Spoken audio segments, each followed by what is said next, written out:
Welcome to the Real Estate Syndication Show. Whether you are a seasoned investor or building a new real estate business, this is the show for you. Whitney Sewell talks to top experts in the business. Our goal is to help you master real estate syndication. And now your host, Whitney Sewell. This is your daily real estate syndication show. I'm your host, Whitney Sewell. Today our guest is Cory Binsfield. Thanks for being on the show, Cory. Thank you, Whitney. Cory is the founder of Structured Wealth Advisors, a fee-based wealth management firm, along with Lake Superior Rents, a property management firm. In 1998, he decided to pursue his first house hack by pursuing a distressed multifamily property with $6,000 down in owner financing. After successfully repositioning the property, he then set a goal to acquire 10 duplexes in 10 years. After hitting his goal early, he decided real estate was fun and continued to buy more properties. Today, his personal real estate portfolio encompasses more than 100 units while generating over $1.2 million in annual rents, all from a $6,000 investment from his IRA. I love that. Just these real estate stories like that. It's like, okay, we start, we get started, whether it's a house hack or duplex or single family, but then all of a sudden, we see what real estate can do for us and we push and grow. And that's what you've done, Cory. And I'd love to hear a little more of that story. Tell our listeners a little more about who you are, maybe where you're located, and let's get to how you got to this $1.2 million in annual rents. Sure. So I was actually born and raised in my hometown here where I'm living right now. I left when I was 18, joined the military, and then basically traveled around the country for a while. Spent some time in San Francisco. That's where I got my feet wet as a financial advisor, kind of learning the trade. And then had a kind of an epiphany on the Golden Gate Bridge one day. It was like a beautiful day. It was like Sunday around 3:00 in the afternoon. And the bridge was just packed full of traffic. It was just back-to-back cars. I couldn't move. And I was looking around saying, what on earth am I doing in this city? And so after that little epiphany, I decided, you know what, I'm going to go back to my hometown. I knew a couple of people that were doing well in real estate. And as you probably know, real estate's a little bit cheaper in the Midwest than out in sunny California. And so I basically moved my practice here and then financial advisory practice. And then while I was continuing to build that up, that's when I started looking at real estate. And that's when I found my first little house hack, where I used that $6,000 down on a little triplex to get my portfolio started. So you started house hack was your first real estate investment. Is that right? Yes. Okay. So you moved into part of the what type of property was that again? Oh, it was a triplex. So it had two bedrooms and a studio apartment. And I moved in the 2-bedroom because that was the only unit that didn't need a ton of work. And then I immediately started working on the other 2 units. And that's when I kind of caught the real estate bug. After I purchased that property, I was able to basically turn that around, built up about 60 or 70,000 in equity. And then I used that to purchase my second property.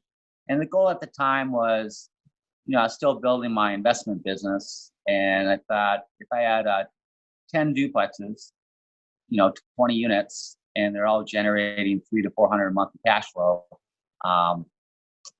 basically by pure math, I would be a millionaire on the side just through my little real estate portfolio. And so I basically hit the 20 unit goal early in less than 10 years. And then after that, I started looking around going, okay, what's next? And so that's when I pulled like a Grant Cardone and said, you know what, I'm going to 10X this thing. And what would happen if I made like $1 million in rents? I think that'd be kind of neat. And so that was the next goal I did. Yeah, it'd be more than neat. That's pretty incredible, right? I mean, that's incredible. And so you house hacked, and I love that option. Like, I wish I had known about house hacking or that option, many, many years ago. Looking for that first investment, or even before I was married, just thinking that way of like, well, maybe I could go buy a small multifamily property and live in one of the units. Like I just wasn't exposed to that and didn't think that way at that time. But that's incredible that you were able to get started that way. Is that a way that you recommend other people get started? Yeah, I think to me it's the easiest way to get started because going back, if I were to do it all over again, I probably would have house hacked a 4-unit. And especially with today's financing, you can get a 4-unit at 3 to 3.5% down as long as you live there. So you can get into a pretty nice property for little down, and then you can learn the ropes about being a landlord. And if you don't like it, just sell the property, or if you catch the bug, all of a sudden you got a 4-unit, and then you can basically refi and roll, pull some equity out of that, and then move on to the next property. Nice. Yeah, I get that question often about, getting started, or actually somebody just at church yesterday was saying, I'd love to talk to you about, getting started. And his wife was looking at buying a small house or a duplex or something like that, and possibly house hacking. And it's just a neat option to get your feet wet. I was going to say another way to get started too is like what you're doing is, if someone's a professional and they're just way too busy and they're really focused on their career, then, you start vetting out a good syndication group, and then you can learn the ropes of syndication by just participating in the programs. And then who knows, maybe you go off on your own and create your own little syndication, Yeah. Yeah. And we have investors that do that as well. They may invest on a few deals and learn a lot about the process and then try to do their own deals as well. So, tell me a little about, Cory, just your process. Okay. You started with the house hack, but getting to where, to the 100 units to 1.2 million in annual rents, that didn't happen overnight, I'm sure. So tell me a little bit about how you grew this portfolio. Well, after I had the 10 duplexes, I decided I didn't want to go. I wanted to basically get out of small multifamily, which is 4 units or less. And I ended up finding a 6-unit, and that kind of opened the doors for me, like what was possible with commercial financing. And it was with that 6-unit property that was basically an estate, a sale through a trust department. I built a relationship with this bank, and just from that little 6-unit alone, I ended up buying the properties across the street, which was another 13-unit through the same trust officer. And then literally 9 years later, the guy calls me, and he had this one property still in that estate. And technically it wasn't in the estate, it was in the trust at that point, a charitable trust that they're managing. And he had 11 units that I've been trying to buy for years. I'd call him every year and say, hey, Tony, if you ever sell, give me a call. And one day I got the phone call, and he's like, we've got trouble with this 11-unit. All these ceilings have been falling down. There's been some shifting on the building. Would you still consider buying that? And I said, let's do it. So I went in there, and there was some work to do on it. But it finally went from saying I never will sell that building to becoming a desperate seller just because of some foundation and ceiling issues. So that was pretty instrumental in building the portfolio, along with I was literally driving for dollars. I'd see a 6 to 12 unit, and I'd say, God, that's a really nice building. I'd go on to the county records, find out who owns it, go to the Secretary of State, see who the LLC is held, and then basically just pester the people until they finally sold. And most people say they'll never sell. But then if you stay in touch with them over the years, their life changes, and all of a sudden they're selling. That's right. That's right. Things change, don't they? We don't expect them, but things do change, and that's just like sending out the yellow cards or whatever people call them. The direct mail and things like that. But you send it to the same person every month for a year. Well, and they haven't wanted to sell, but then all of a sudden somebody dies in the family, or they have to take a job transfer somewhere else, or there's different things that happen. Now it's like, okay, didn't they remember getting that letter in the mail, whatever it was? But you stayed in contact, and I think that's key here. Like, you stayed in contact with this guy, and so you kept saying, hey, if you ever want to sell, please let me know. And you call back and tell him again. And so how often were you doing that, or was it like once a year? What was that process? Yeah, typically it was twice a year, because you don't want to be annoying, because at this point in time they don't want to sell, but you want to basically keep the top of mind awareness with the person so that they know, yes, you're still looking. Because some of these people are like, oh, I had one deal, it was a little 4-unit. And it was this little lady named Myrtle, and she was amazing. She managing this 4-unit property all by herself. She'd owned it since the 60s. She was like probably her and her husband are probably the third owner. No, I think they were the second owner because the house or the fourplex was built in the 1920s. But it got to the point where I kept, sending her Christmas cards, birthday cards, calling her, and she wouldn't say, no, I'm never going to sell. And I finally got to the point where I'm like, she probably just, when she passes, they'll go to the estate. The kids will get to step up in basis, so they don't want to deal with the tax hit, And I basically quit mailing her and calling her.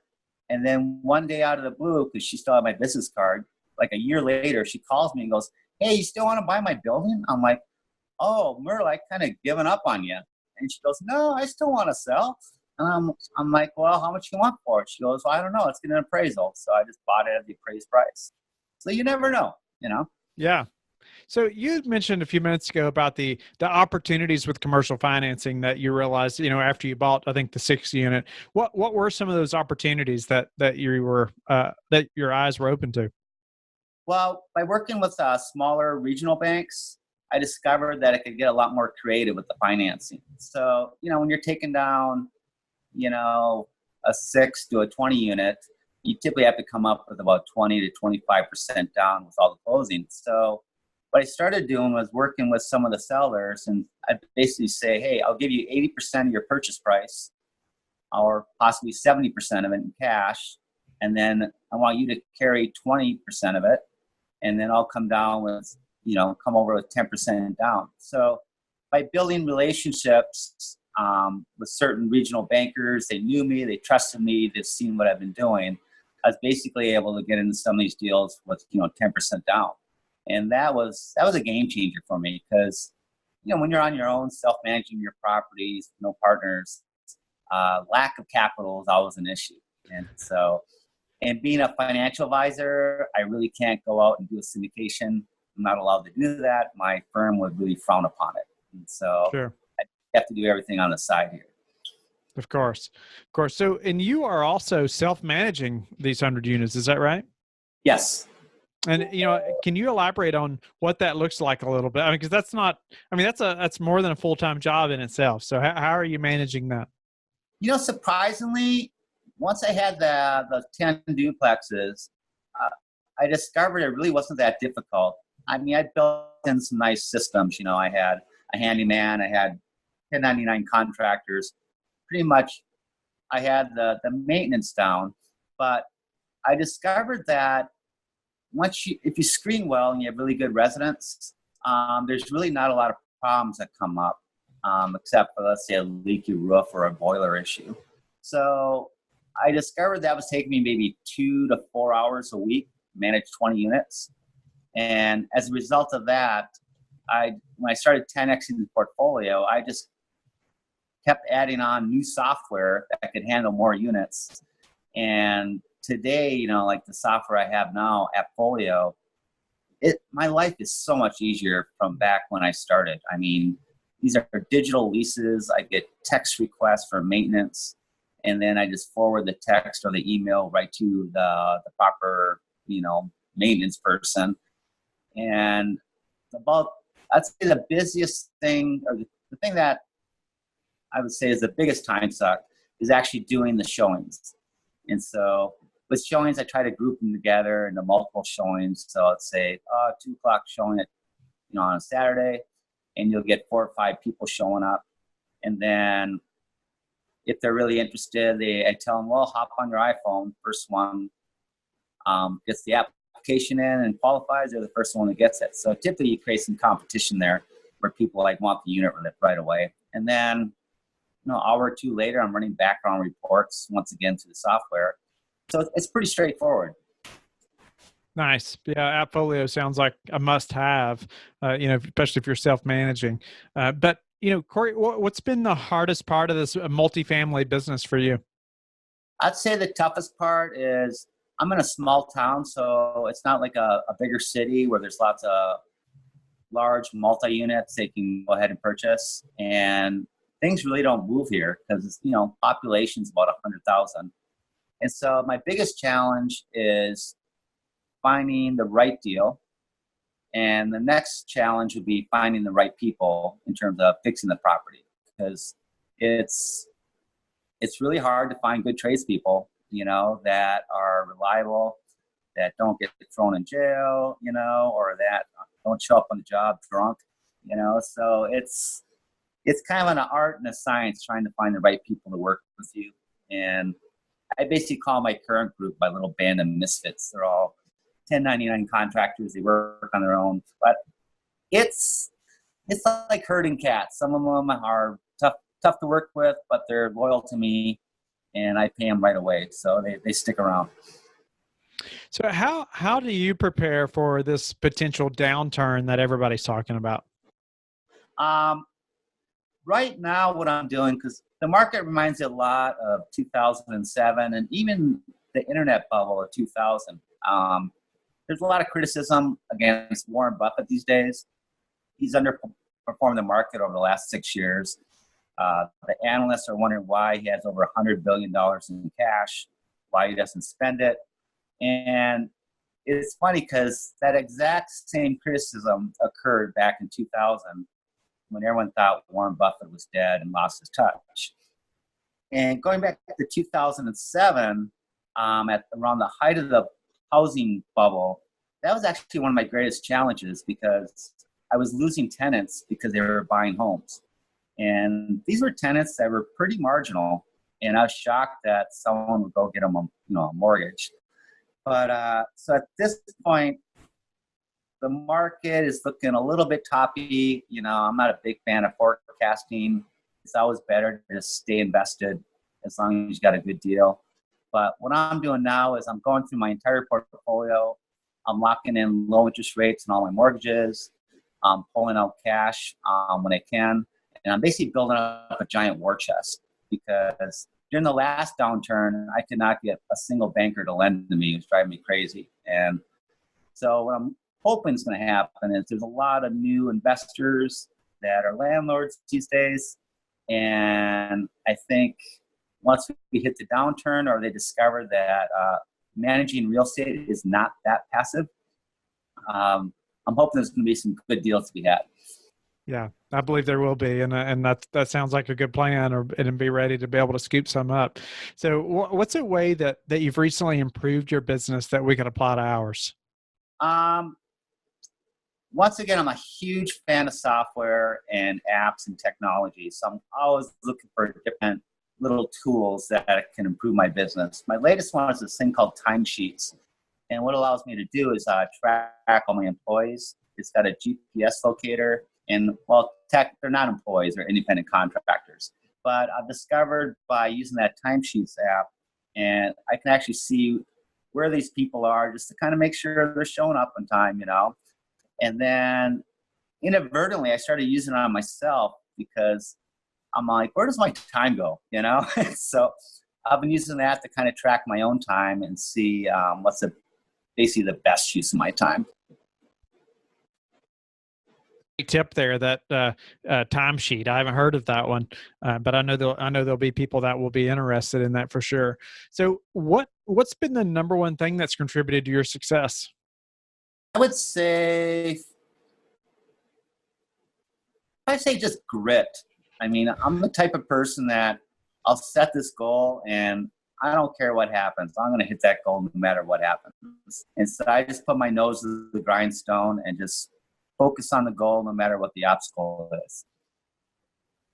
That's awesome. Being any kind of entrepreneur, you definitely have to have grit. Yes, be able to push through. You'll have some bad days. Yeah, no doubt about it. No doubt about it. And before we have to go, tell us how you like to give back. I like rescuing animals and helping out with like the animal shelters.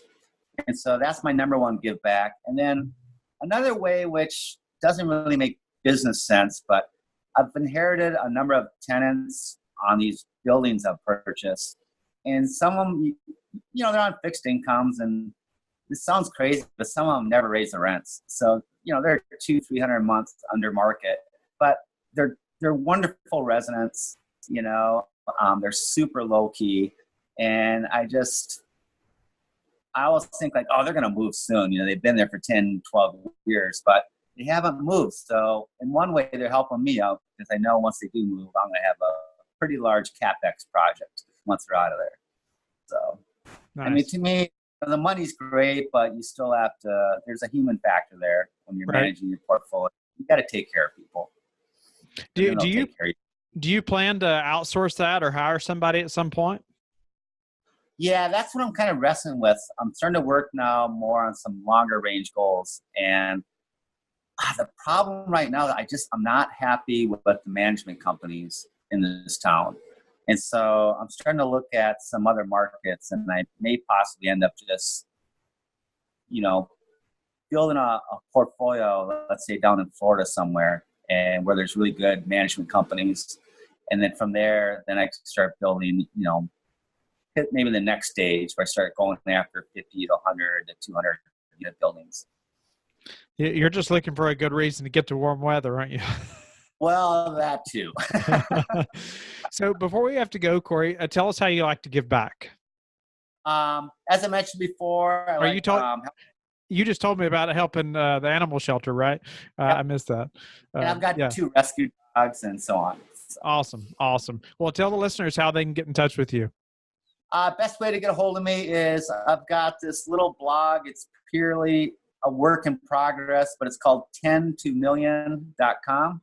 So you spell it out, TEN, and then the number 2, and then million.com. And there I periodically put up blog posts and kind of talk about the craft of managing real estate.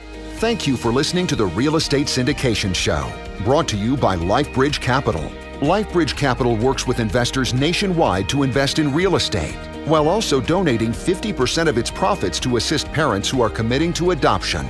Life Bridge Capital, making a difference, one investor and one child at a time. Connect online at www.lifebridgecapital.com for free material and videos to further your success.